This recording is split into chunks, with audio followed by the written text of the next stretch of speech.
As a man who takes your commitment seriously, how do you compensate for the pain of going through divorce? You can't. It's very difficult to do. There is dividing of assets. There is sometimes alimony involved. There's child support if you had children together. So it's a traumatic life event for a person who's an achiever, who's a contributor, who is a leader. But the component that we want to discuss in this video is how do you recover financially? That's important because the financial component of going through a divorce can be the most impactful. It can last for a year, it can last for a decade, and it could affect you long term. The how-to is not what I'm going to talk about specifically because the how-to is pretty simple. There's other videos that talk about how to put money aside, how to recover. As far as the how-to goes, what I want to talk to you about, share with you, give you some insight on is the why-to. The why-to is something that if you really focus on what I share with you, because I was married 20 years and unfortunately after 20 years went through divorce, you'll be able to save yourself from some of the major errors that I made trying to be the nice guy and taking care of my soon-to-be ex before we were officially divorced. And I want to share two principles with you. The first is the principle of the thermostat. What does that mean? It means you can always go back to what you know.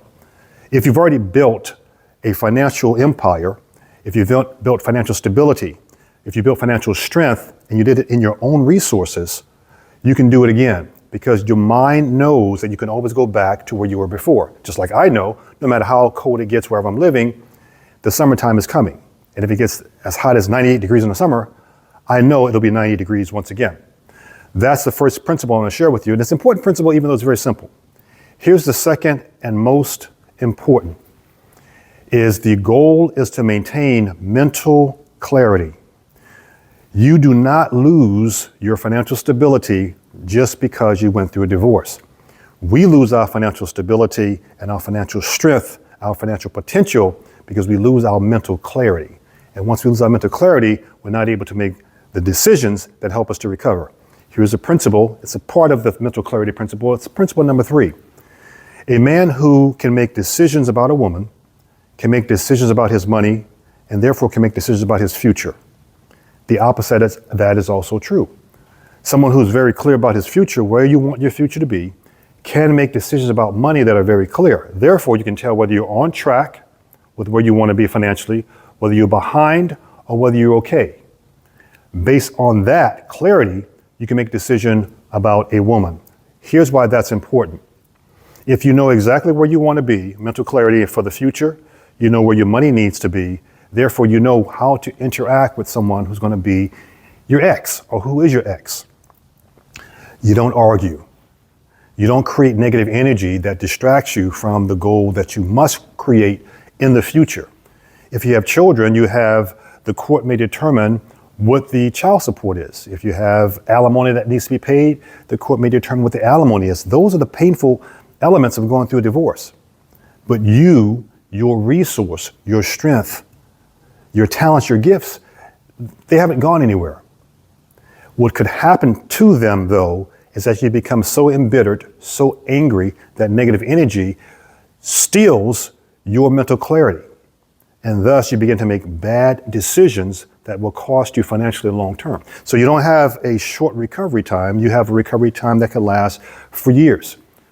And I've seen it.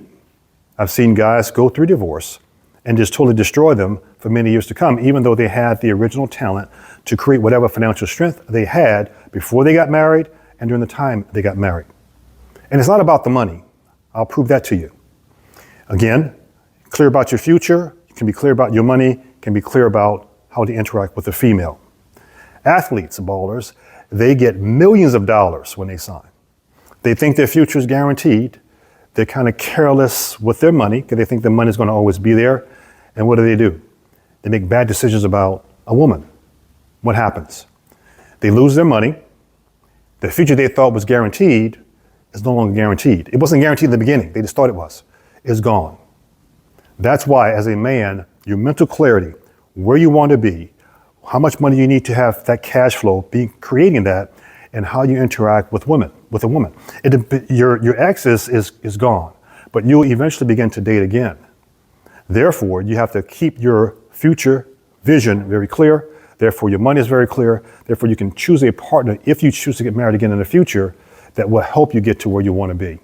The thermostat principle, you can always go back to where you were before. Mental clarity, part of that mental clarity, future, money, woman. That is the why to of how you recover financially when you go through a divorce. And nothing that I said mitigates the painful, hurting experience of going through a divorce because you committed to being successfully married. Having a good partner, though, compresses your recovery time and allows you to move forward. So the second time around, choose carefully. Been there, done that, lost equivalent to so much money I don't want to even disclose it on the video. I just want to share some things that will help you recover faster because it doesn't take a long time as long as you stay clear about where you want to be. Wish you all the blessings and success you deserve.